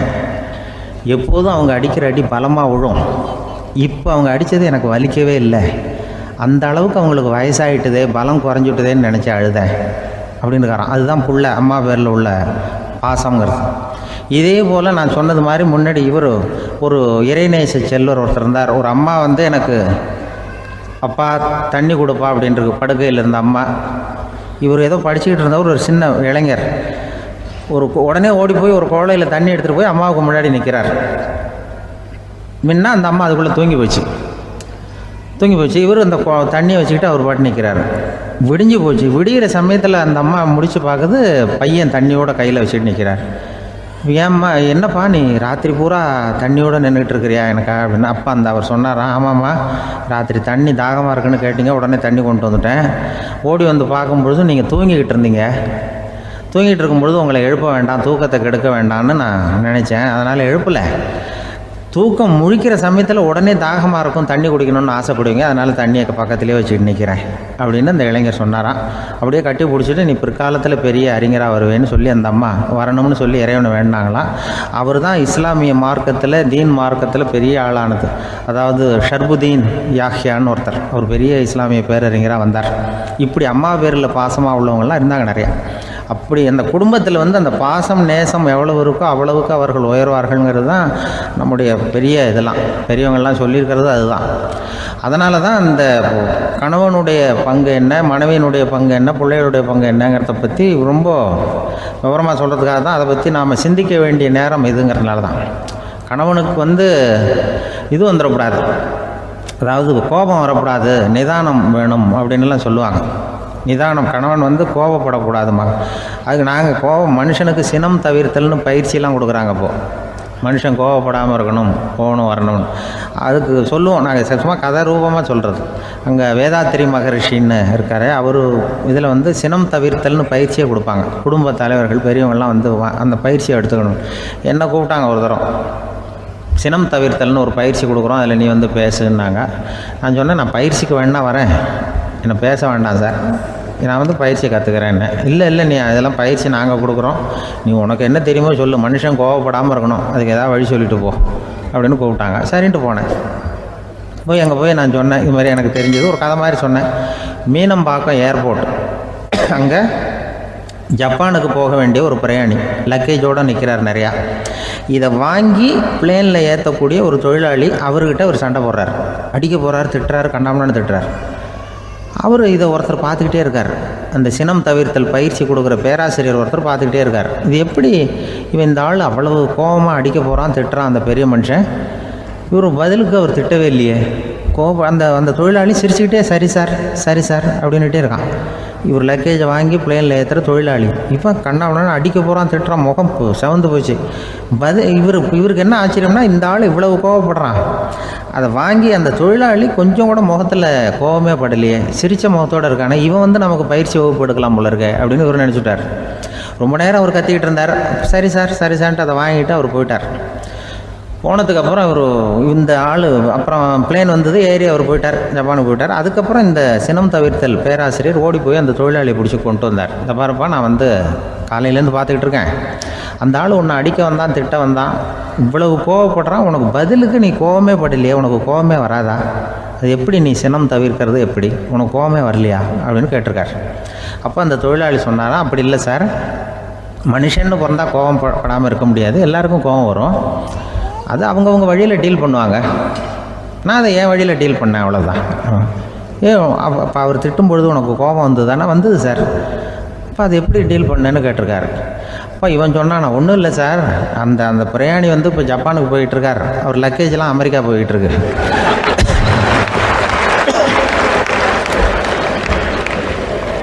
இதுக்கு நாம் எதுக்கு சார் அனாவசியமாக அவன்கிட்ட போய் சண்டை போட்டுக்கிட்டேன்? அப்படி மாற்றி ஏற்றி விட்டா அவன் போய் பார்த்துக்கிறான் எங்கேயாவது. அதுதான் நான் சினம் தவிர்க்கிற வழி அப்படின்னு சொன்னாரான். உடனே இதை தான் எனக்கு தெரிஞ்சது கோபம் வராமல் இருக்கிறதுன்னு அங்கே பேசினேன் அந்த கூட்டத்தில். அதுக்கப்புறம் இன்ன வரைக்கும் அவங்க கூப்பிடுறதே இல்லை என்ன. ஏன்னா நாங்கள் வந்து முறையாக ஒருத்தன் கோவப்படாமல் இருக்கிறதுக்கு என்ன வழின்னு சொல்லி கொடுத்துக்கிட்டு இருக்கிறோம். நீ இப்படி பண்ணுறியப்பா அப்படின்னு சொல்லி. இப்போ எப்படின்னா, ஒரு 600 வருஷத்துக்கு முன்னாடி மனுஷனுக்கு இருந்த நெருக்கடி இருக்குது பாருங்கள். ஒரு 600 வருஷத்துக்கு முன்னாடி மனுஷனுக்கு எவ்வளோ நெருக்கடி இருந்ததோ அதுபோல் 40 பங்கு இப்போ அதிகமாகிட்டு தான் கண்டுபிடிச்சி சொல்லியிருக்கிறாங்க. அவ்வளவு நெருக்கடிக்கு மத்தியில் நாம் வாழ்ந்துக்கிட்டு இருக்கிறோம். ஒரு 600 வருஷத்துக்கு முன்னாடி என் தலையில் 1 கிலோ வச்சுக்கிட்டு நின்னேன்னு வைங்க, இப்போ 40 கிலோ வச்சுக்கிட்டு நிற்கிறேன். அப்படி ஒவ்வொரு மனுஷனுக்கும் வாழ்க்கையில் நெருக்கடி அதிகமாக போச்சு. இப்போ இந்த நெருக்கடியில் முன்னாடிலாம் யாரோ ஒருத்தர் தான் தியானம் பண்ணுவாங்க. தியானம்னா ஒருத்தர் 2 பேர் காட்டுக்கு போய் தியானம் பண்ணிகிட்டு இருப்பாங்க 600 வருஷத்துக்கு முன்னாடி. இப்போ வீட்டுக்கு வீடு தியானம் நடக்குது. ஏன்னா அந்தளவுக்கு வாழ்க்கையில் ஒரு நிம்மதி வேணும் அப்படின்னு சொல்லி பண்ணிட்டாங்க. அதுக்கு தான் இயற்கை கொடுத்துருக்கிற ஒரு இயற்கையான வைத்தியம்தான் சிரிப்புங்கிறது. இதை பற்றி பெரியவங்கள்லாம் இப்போ ஆராய்ச்சி பண்ணிகிட்டு இருக்கிறாங்க. சிரிப்புங்கிறது நாம் பிறந்து ஒரு 6 மாதத்தில் தான் முதல் தடவையாக விவரமாக சிரிக்க ஆரம்பிக்கிறோமா. நம்ம பிறந்து 6 மாதத்துக்கு, அதாவது முதல் தடவை சிரிக்க ஆரம்பிக்கிறது ஒரு 6ஆவது வாரம், 1.5 மாதத்தில் தான் குழந்தை வந்து விவரமாக சிரிக்க ஆரம்பிக்குது. அப்புறம் அப்படியே சிரிக்க ஆரம்பிக்கிறோமா. அதையெல்லாம் இப்போ கணக்கு எடுத்துருக்குறாங்க. ஒரு குழந்தை ஒரு நாளைக்கு 200 தடவை சிரிக்குதான் ஒரு குழந்தை. பெரியவங்கள்லாம் 15 தடவை சிரிக்கிறாங்களாம். 200 தடவை சிரிச்சுக்கிட்டு இருந்த நாம் அப்படியே குறைஞ்சி 15 ஆகிட்டு. அதனால தான் இருதய நோயெல்லாம் வருது, ஹார்ட் அட்டாக்லாம் வருதுன்னு கண்டுபிடிச்சிருக்கிறாங்க.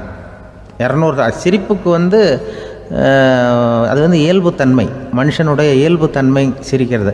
அதுக்கு ஜோக்கே தேவைப்படாது. ஆனால் இப்போ காலங்காலமாக நாம் என்ன போதிக்கப்பட்டு வந்திருக்கிறோம்னா, சிரிப்புங்கிறது ஒரு பாவமான செயல். ஒரு முதலாளிக்கு முன்னாடி தொழிலாளி சிரித்தா மரியாதை குறைச்சல், ஒரு கணவனுக்கு முன்னாடி மனைவி சிரித்தா மரியாதை குறைச்சல், அது மாதிரி ஒரு வாத்தியாருக்கு முன்னாடி பையன் சிரித்தா மரியாதை குறைச்சல், ஒரு ஆஃபீஸருக்கு முன்னாடி பியூனு சிரித்தா மரியாதை குறைச்சல், இப்படின்னு சொல்லி சிரிப்புங்கிறது ஏதோ மரியாதை குறைவான செயல்னு காலங்காலமாக நாம் போதிக்கப்பட்டு வந்திருக்கிறோம். இப்போ மரபு ரீதியாகவே அந்த சிரிப்பு வந்து நம்மகிட்ட சிறைப்பட்டுருக்கு தான், அடங்கி போச்சு. அந்த சிறைப்பட்டிருக்கிற சிரிப்பை வெளியில் கொண்டு வர்றதுக்கு தான் ஜோக்குன்னு ஒரு சாவியை போட வேண்டியிருக்கு. வேறு இந்த ஜோக்குக்கும் சிரிப்புக்கும் சம்மந்தம் இல்லை. அதை ஏற்கனவே இருக்கிறத வெளில கொண்டு வரதுக்கு ஒரு சாவி மாதிரி உபயோகப்படுதுன்னு இப்போ அதை பற்றி ஆராய்ச்சி பண்ணுறவங்களாம் சொல்கிறாங்க. ஏன்னா சிரிப்புக்கு ஜோக்கு தேவைப்படாது. இப்போ ஒரு குழந்தை தொட்டிலில் படுத்துருக்குன்னு வைங்களேன், குழந்தை தொட்டிலில் இருக்குது, அது முகத்துக்கிட்ட போய் ஒரு கிளுகிழுப்பை ஆட்டுங்க சிரிக்கும். அந்த கிளுகிழுப்பை சத்தமே சிரிக்க வைக்கிறதுல அதுதான் மனுஷனுடைய இயல்புத்தன்மை. அது என்ன ஜோக்காது? சத்தம். ஒரு கிளுகிழுப்பையை கொண்டு போய் குழந்தை முகத்துக்கிட்ட ஆட்டினா சிரிக்குதே, அதுதான் இயல்புத்தன்மை. அதே கிளுகிழுப்பையை ஒரு தாத்தா மூஞ்சிக்கிட்ட ஆட்டுங்க, கோவம் வந்துடும், அடிக்க வருவார். என்னடா விளையாட்டு இது அப்படிம்பாரு. ஏன்னா அவர் சிரிச்சுக்கிட்டு இருந்தவர், அப்படி இருந்தவர் ஒரு காலத்தில். ஒரு கிளுகிழுப்பைக்கு சிரித்தவர் ஒரு காலத்தில் இப்போ கோவப்படுறாருன்னா அந்த அளவுக்கு நம்ம மாறி போயிட்டே வந்துக்கிட்டு இருக்கிறோம். அதனால் வந்து அந்த இயல்புத்தன்மை மாறாமல் இருக்கணுங்கிறது ரொம்ப முக்கியம். அதுக்காக எல்லோரையும் குழந்தையாக்க முடியாது. மனுஷன் வந்து எல்லோரும் இனிமேல் வந்து வயசுங்கிறது கூட ஆகிட்டே தான் இருக்கும். அதுக்காக குறைச்சிக்கிட்டே போக முடியாது. அதுக்கு யாராவது மருந்து கண்டுபிடிச்சாதான் உண்டு. ஆனால் ஒருத்தர் மருந்து கண்டுபிடிச்சாராம், சொல்லுவாங்க. ஒரு டாக்டர் வந்து ஒரு மாத்திரை கண்டுபிடிச்சாராம். ஒரு மாத்திரை சாப்பிட்டா ஒரு வயசு குறையும், ஒரு மாத்திரை சாப்பிட்டா ஒரு வயசு குறையும் அப்படின்னு ஒரு மாத்திரையை கண்டுபிடிச்சிருக்காரு. ஒரு பாட்டி அம்மா, 90 வயசு பாட்டி, அது போயிருக்கு. அதே டாக்டர்கிட்ட போய், ஐயா எனக்கு ஒரு பாட்டில் மாத்திரை கொடுங்க, இந்த வயசு குறையிற மாத்திரை அப்படின்றது. அவர் ஒரு பாட்டில் கொடுத்தாரு மாத்திரை. பாரும்மா பாட்டியம்மா, ஒரு மாத்திரை சாப்பிட்டா ஒரு வயசு குறையும், எடுத்துகிட்டு போகணும்னு கொடுத்துருக்காரு டாக்டர். அந்த 90 வயசு பாட்டி எடுத்துகிட்டு வீட்டுக்கு வந்துட்டு மறுநாள் அதே டாக்டர்கிட்ட போயிருக்கு. 30 வயசு பொண்ணாக போச்சான். 30 வயசு பொண்ணாக மாறி அதே டாக்டர்கிட்ட போயிருக்கு. இடுப்பில் ஒரு கை குழந்தை, அது சட்டை கிட்ட போடாமல் கட்டவரில் வாயில் வச்சுட்டு உட்காந்துருக்கு. நேராக டாக்டர்கிட்ட போய், டாக்டர் நேற்று வந்தேன், ஏதோ ஒரு மாத்திரை சாப்பிட்டா ஒரு வயசு குறையினீங்க, நான் ஏதோ ஒரு ஆர்வத்தில் ஒரு 30-40 மாத்திரை சாப்பிட்டேன், இப்படி ஆகிட்டேன் அப்படின்னு. இப்போ டாக்டர் சொல்லியிருக்காரு, இதுக்கு ஏமா வருத்தப்படுற, எல்லோரும் வந்து வயசு குறையணும்னு தான் நினைக்கிறாங்க, உனக்கு வயசு குறைஞ்சிட்டுது, நீ சந்தோஷப்படு, இதுக்கே மறுபடியும் என்னட்ட வந்திருக்கிற அப்படின்னாரான் டாக்டர். அப்போ அந்த அம்மா சொல்லித்தான், அதை என்னை பற்றி பரவாயில்ல டாக்டர், என் இடுப்பில் பாருங்கள் கை குழந்தை, இது சட்டை கிட்ட போடாமல் உட்காந்துருக்கு, கட்டவரில் வேலை வச்சுட்டு உட்காந்துருக்கு, இது ரொம்ப ஆர்வத்தில் ஒரு 70 மாத்திரையை சாப்பிட்டு விட்டுது, இது என் வீட்டுக்காரரு. இவர் இடுப்பை விட்டு கீழே இறங்க மாட்டேங்கிறாரு. நான் எதையாவது கொடுத்து இனிமேதான் வயசை கூட்டி இறக்கி விடுவேன் டாக்டர் அப்படின்னு தான். அவர் ஏதோ நமக்கும் இதுக்கும் சம்மந்தம் இல்லைங்கிறது மாதிரி கட்டாரில் வச்சுட்டு அவர் பாட்டு உட்காந்துருக்கார். ஏதோ நமக்கு இந்த உலகமே இல்லை, நமக்கு சம்மந்தம் இல்லைங்கிற மாதிரி உட்காந்துருக்காரு. இப்படியே நான் தூக்கிட்டு எங்கே அலையிறது அப்படின்னு தான். அதனால் வயசை குறைக்கிறது இயற்கைக்கு விரோதமாக நாம் பண்ண முடியாது. ஆனால் இந்த இயல்பு தன்மை மாறாமல் வச்சுக்கலாம். குழந்தை மாதிரி மாற முடியாதே தவிர அந்த குழந்தை தன்மையோடு வாழறதுக்கு கற்றுக்கணும். அதுதான் வாழ்க்கையில் இன்பமாக வாழறதுக்கு வழி. குழந்தைத்தனமாக இருக்கக்கூடாது, குழந்தை தன்மையோடு இருக்கணும்னு சொல்லுவாங்க. குழந்தை தன்மைங்கிறது வேறு, குழந்தைத்தனம்ங்கிறது வேறு. அப்படி ஒரு மாத்திரை கண்டுபிடிச்சிட்டா இப்போ யாராவது ஒருத்தவங்க இடுப்பில் குழந்தைய தூக்கிட்டு போனால் போய் கேட்கணும், ஏம்மா இது ஏன் வீட்டுக்காரரா உன் குழந்தையா அப்படின்னு கேட்டு அதுக்கப்புறம் அவருக்கு வணக்கம் சொல்லணும். இப்படிலாம் ஆகிடும் நிலைமை. இயற்கையை நம்ம மாற்ற முடியாது, அதுக்கு தகுந்தாப்புல தான் நாம் பண்ணணும். குழந்தை தன்மையோடு வாழறதுக்கு குடும்பத்தில் குழந்தை தன்மைங்கிறது எப்படின்னா, இப்போ சில பேருக்கு அந்த குழந்தைத்தன்மை உண்டு. ஒரு வீட்டில் ஒரு புள்ள படுத்துருக்கு, அம்மா எழுப்புறாங்க, காலேஜுக்கு நேரமாச்சு எழுந்திருப்பா, காலேஜுக்கு நேரமாச்சு எழுந்திருப்பா அப்படின்ட்டு. அந்த அம்மா அந்த புள்ளை சொல்லியிருக்கு, ஐயோ எனக்கு காலேஜுக்கு போகிறதுக்கே பிடிக்கலம்மா, என்னை தொந்தரவு பண்ணாத, காலேஜுக்கு போகிறதுக்கு எனக்கு பிடிக்கல அப்படின்னு தான். அப்போ அந்த அம்மா சொல்லியிருக்கு, ஏன் உனக்கு காலேஜுக்கு போகிறதுக்கு பிடிக்கல, கல்லூரிக்கு போகிறதுக்கு, அதுக்கு 2 காரணம் சொல்லு அப்படின்னு இருக்கா. அப்போ அந்த புள்ளை சொல்லிச்சான், ஏன் பிடிக்கலன்னா கல்லூரியில் இருக்கிற வாத்தியாருக்கும் என்னை பிடிக்க மாட்டேங்குது, ஆசிரியர்களுக்கும். 2வது காரணம், கல்லூரியில் படிக்கிற மாணவர்களுக்கும் என்னை பிடிக்கல, அதனால் நான் காலேஜுக்கு போக மாட்டேன்ற குழந்தை புள்ளை சொல்லியிருக்கு. அம்மா அப்படிலாம் நீ இதுக்காக போகாமல் இருக்கக்கூடாது, நீ போய் தான் ஆகணும் அப்படின்னு பிடிவாதமாக அந்த அம்மா பிள்ளைய எழுப்புனாங்களாம். சரி, நான் எதுக்கு காலேஜ் போகணும்னு சொல்கிறேன், அதுக்கு நீ 2 காரணம் சொல்லு அப்படின்னு தான் அந்த புள்ளை. அப்போ அந்த அம்மா சொன்னாங்களாம், நீ ஏன் காலேஜுக்கு போகணும்னா, முதல் காரணம் உனக்கு வயசு 52, 2வது காரணம் நீ தான் பிரின்சிபால் அப்படின்னு தான். என்ன இருந்தாலும் அவங்க அம்மாவுக்கு அது புள்ள தானே. அதுதான் குழந்தைத்தன்மைங்கிறது. 52 வயசுலேயும் குழந்தைத்தன்மையோடு இருக்கார் பாருங்கள், அதுதான் அந்த குழந்தைத்தன்மையோடு வாழறது தான் வெற்றிக்கு வழின்னு சொல்லுவாங்க. ஒரு பெரிய கிராமம், அந்த கிராமத்தில் ஒரு பண்ணையார் வீடு, அதுதான் அந்த கிராமத்திலே பெரிய வீடு. ஒரு நாள் ஒரு திருடன் அந்த கிராமத்துக்கு வந்தான், சுற்றி பார்த்தான். அந்த பண்ணையார் வீடு கண்ணில் பட்டுது. இன்னைக்கு ராத்திரி இந்த வீட்டில் தான் நம்ம தொழில் ஆரம்பிக்கணும் அப்படின்னு சொல்லி அவன் முடிவு பண்ணிக்கிட்டான். ஏன்னா அதுதான் அந்த கிராமத்திலே கொஞ்சம் பெரிய வீடு, அங்கே தான் அவன் எதிர்பார்க்குறது ஏதாவது கிடைக்கும் அப்படிங்கிறது அவனுடைய முடிவு. நடு ராத்திரி அவன் மெதுவாக சோறேறி குதித்து அந்த பெரிய வீட்டுக்குள்ளே புகுந்தான். அங்கே போய் பார்த்தா முக்கியமான இடங்கள்ல எல்லாம் காவலுக்கு ஆள் நின்றுக்கிட்டு இருக்கிறாங்க ராத்திரி நேரத்தில். சரி, இந்த வீட்டில் நம்மால் திருட முடியாது அப்படின்னு முடிவு பண்ணிட்டு மெதுவாக வந்த வழியிலேயே திரும்பி வந்தான். அந்த சமயத்தில் காலில் ஏதோ தட்டுப்பட்டுது. என்னது அப்படின்னு சொல்லி குனிஞ்சு பார்த்தா அங்கே ஒரு பெரிய வெங்காய மூட்டை அடுக்கி வச்சிருக்கிறாங்க. சரி, வந்ததுக்கு வெறுங்கையோடு திரும்ப வேண்டாமே அப்படின்னு சொல்லி கையில் இருந்த ஒரு பெரிய பை நிறைய அதை அள்ளி போட்டுக்கிட்டான். வெங்காயத்தை போட்டுக்கிட்டு புறப்படுற சமயத்தில் கப்புன்னு கழுத்தில் ஒரு கை விழுந்தது. ஆள் மாட்டிக்கிட்டான். அதாவது காவலாளிகள் அவனை பிடிச்சி வச்சுக்கிட்டாங்க.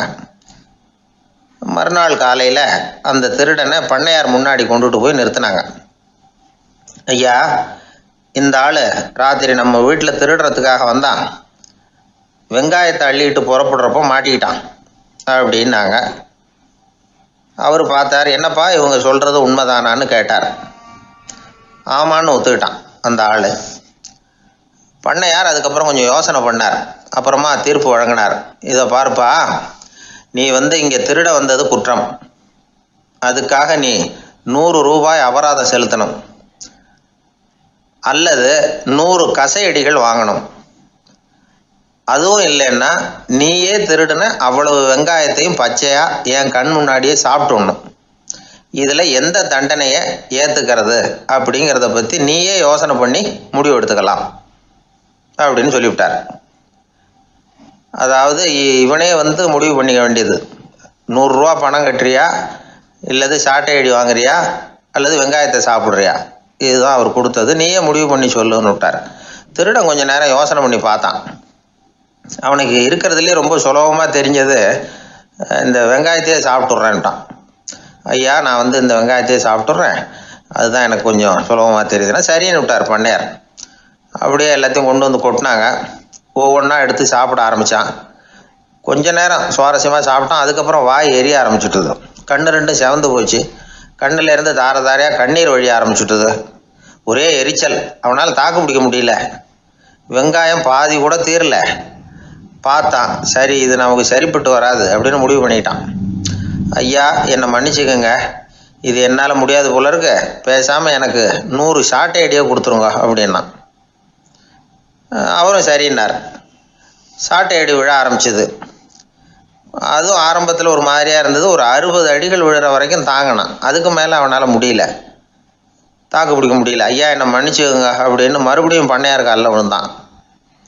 ஐயா, இதுவும் எனக்கு சரிப்பட்டு வராது போல இருக்கு, பேசாமல் 100 ரூபா அபராதமே கட்டிவிட்றேன் அப்படின்னா. அதே மாதிரி பணத்தை எடுத்து கொடுத்துட்டு அவன் பாட்டுக்கு போனான். இப்படி ஒரு கதை உண்டு. இந்த கதையை உலக புகழ்பெற்ற மனோதத்துவ மேதை ஸ்காட் பெக் ஒரு உதாரணமாக எடுத்து சொல்கிறார். எதுக்காக அவர் எடுத்து சொல்கிறாருன்னா, இந்த முடிவெடுக்கும் திறன் அப்படிங்கிறத விளக்கறதுக்காக. வாழ்க்கையில் முடிவெடுக்கிற திறன் நம்ம ஒவ்வொருத்தருக்கும் ரொம்ப அவசியம்.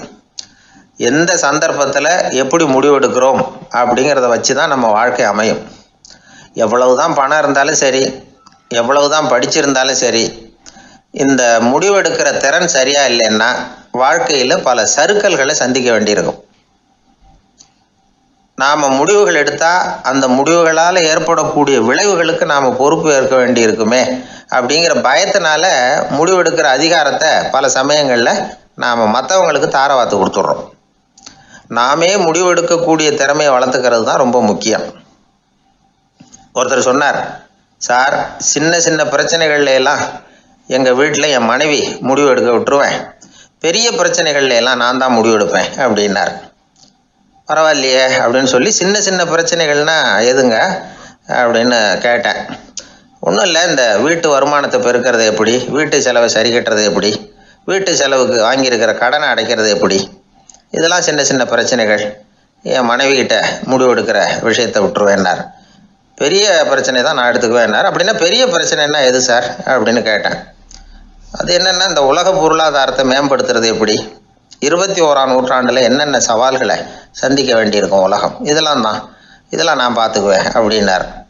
பாருங்கள், இது பிரச்சனைகள்லேருந்து தப்பிக்கிற வழி. அதனால் வாழ்க்கையில் பிரச்சனைகளை சந்திக்கிறதுக்கு தயங்கக்கூடாது. அதே மாதிரி சரியான நேரத்தில் சரியான முடிவு எடுக்கிறதுக்கு நாம் கற்றுக்கணும். அது ரொம்ப முக்கியம். ஒரு ரயில் போய்கிட்டு இருக்கு. அதில் ஒரு பெரியவர் பிரயாணம் பண்ணிகிட்டு இருக்கிறார். எதிரில் ஒரு பெரிய அதிகாரி, ஐஏஎஸ் ஆஃபீஸர் உட்காந்துருக்கிறார். 2 பேருக்கும் முன்ன பின்ன அறிமுகம் இல்லை. அவர் வேற யாரோ, இவர் வேற யாரோ. ஒரே ரயிலில் பிரயாணம் பண்ணிகிட்டு இருக்கிறாங்க. அதுவும் எதிர்த்த இருக்கையில். ஏதோ ஒரு நகரத்தில் வண்டி நின்றுது. 2 பேரும் கீழே இறங்கினாங்க. பெரியவர் ஒரு ட்ரங்கு பெட்டியோட கீழே இறங்கினார். அந்த அதிகாரி கையில் ஒரு சின்ன பெட்டி. அவர் அந்த சின்ன பெட்டியை கீழே வச்சுட்டு கூலி கூலின்னு கத்திக்கிட்டு இருந்தார். இந்த பெரியவர் பார்த்தார். ஐயா, இந்த பெட்டி மட்டும்தானா, இல்லை இன்னும் ஏதாவது இருக்குதா அப்படின்னு விசாரித்தார். இப்போ அதிகாரி சொன்னார், இல்லைங்க, இது மட்டும்தான் அப்படின்னு சொன்னார். இதுக்கு என்னத்துக்காக கூலி ஆள், நானே எடுத்துக்கிட்டு வரேனே, வாங்க அப்படின்னு சொல்லி அந்த பெட்டியை இந்த பெரியவர் கையில் எடுத்துக்கிட்டார். எடுத்ததும் 2 பேரும் பேசிக்கிட்டே நடந்து வராங்க. இப்போ பெரியவர் சொன்னார், இப்போ உள்ள நாகரிகம் எப்படி இருக்குன்னா, சுமை கால் பணம், சுமக்கூலி முக்கால் பணம் அப்படிங்கிற மாதிரி இருக்குது. பணத்தை வீணாக்கிறதோட இது கௌரவம்னு வேற நினைக்கிறாங்க அப்படின்னார். அவர் சொல்கிறது சரிதான். 10 ரூபாய் மதிப்புள்ள ஒரு சுமையை 30 ரூபா கொடுத்து தூக்கிட்டு போவோம். நாமே அதை தூக்குனா நமக்கு கௌரவ குறைச்சல் அப்படின்னு நினைப்போம். இதுதான் நம்ம நிலைமை. ஆனால் அந்த பெரியவர் என்ன சொன்னார் தெரியுமா? நீங்கள் எங்கே போகணுமோ அது வரைக்கும் நானே இதை எடுத்துகிட்டு வரேன் அப்படின்னார். இந்த அதிகாரி பக்கத்தில் உள்ள ஒரு ஹோட்டல் வரைக்கும் போனார். பெரியவரும் அங்கே கொண்டுட்டு போய் பெட்டியை வச்சார். உடனே அந்த பெரிய அதிகாரி அவருக்கு பணம் கொடுக்கறதுக்காக பர்ஸை எடுத்தார். உடனே இவர், ஐயா, எனக்கு கூலி எதுவும் வேணாம், உங்களுக்கு சேவை செய்கிறது என்னுடைய கடமை. நான் இந்த சேவையை செய்தது பணத்துக்காக இல்லை, அன்புக்காக அப்படின்னு சொல்லிவிட்டார். அதுக்கப்புறம் அவர் நன்றின்னார். 2 பேரும் பிரிஞ்சுட்டாங்க. இது முடிஞ்சது. அன்னைக்கு சாயந்தரம் அங்கே ஒரு பெரிய கூட்டம் நடக்குது. இந்த அதிகாரியும் அந்த கூட்டத்துக்கு போகிறார். மக்கள் கூட்டம் ரொம்ப அதிகம். அதனால் இந்த அதிகாரியும் ஒரு ஓரமாக உட்காந்துக்கிட்டார். அப்புறம் கொஞ்ச நேரத்தில் இந்த முக்கிய விருந்தினர் பேசுகிறதுக்காக வரார் மேடைக்கு. மேடையில் இருந்த பெரியவங்கள்லாம் எழுந்திரிச்சு நின்று அவருக்கு மாலை போட்டு மரியாதை செய்கிறாங்க. எங்கேயோ ஒரு மூலையில் உட்காந்துருந்தார் அதிகாரி. அவர் இதை கவனித்தார். அவருக்கு ரொம்ப ஆச்சரியம், அதிர்ச்சி. ஏன்னா அங்கே பேச வந்த முக்கிய விருந்தினர் வேற யாரும் இல்லை, இன்னைக்கு காலையில் இவர் பெட்டியை தூக்கிட்டு வந்தார் பெரியவர், அவர் தான். சரி, அந்த பெரியவர் யார் தெரியுமா? அவர் தான் ஈஸ்வர சந்திர வித்யாசாகர். கூட்டம் முடிஞ்சது. அதிகாரி அவரை தேடி ஓடினார். அவர் கைகளை பிடிச்சிக்கிட்டார். ஐயா, என்னை மன்னிச்சுடுங்க அப்படின்னாரு. அப்புறம் சொன்னார், அகங்காரங்கிற கெட்ட புத்தி தான் உண்மையை கண்கள்ல இருந்து மறைக்குது. அகங்காரம் தான் மனுஷனை அழிக்குது. நீங்கள் ரொம்ப பெரிய மனிதர், இருந்தாலும் மனிதத்தன்மையோடு நடந்துக்கிறீங்க. இந்த அன்பு, தயவு, பொறுமை இதெல்லாம் இல்லைன்னா மனிதனாக இருக்கிறதுல என்ன பிரயோஜனம் அப்படின்னு சொல்லிவிட்டு அந்த அதிகாரி போனாராம். மனிதத்தன்மைன்னா என்ன அப்படிங்கிற கேள்விக்கு இந்த பெரியவர் ஒரு உதாரணம். இப்பெல்லாம் அப்படியா இருக்கிறாங்க? ஒரு பெரியவர் ஒரு பெட்டியை தூக்கிட்டு வந்துக்கிட்டு இருக்கிறார். ஒரு இளைஞன் ஓடி வந்தான். கொடுங்க சார், நான் தூக்கிட்டு வரேன்னா. கொடுத்தார். வாங்கி தலையில் வச்சுக்கிட்டான். அப்புறம் சொன்னான், அடுத்தவங்க சிரமப்படக்கூடாதுங்கிறது என்னுடைய கொள்கை அப்படின்னா. அது நல்லது தான்னார் அவர். கடைசியில் பெட்டியை கொடுத்தான். வாங்கிக்கிட்டு பர்ஸை திறந்தார் பணம் கொடுக்கறதுக்காக. வேணாங்க அப்படின்னு விட்டான் அந்த இளைஞன். ஏன்னார்? நான் சொன்னேன் அடுத்தவங்க சிரமப்படக்கூடாதுங்கிறது என்னுடைய கொள்கைன்னு. அதனால் உங்களுக்கு சிரமம் கொடுக்கக்கூடாதுங்கிறதுக்காக வரும்பொழுது நானே உங்கள் பர்ஸை எடுத்து வேணுங்கிற பணத்தை எடுத்துக்கிட்டு திருப்பி உங்கள் பாக்கெட்லேயே போட்டுவிட்டேன் அப்படின்னா. இப்படி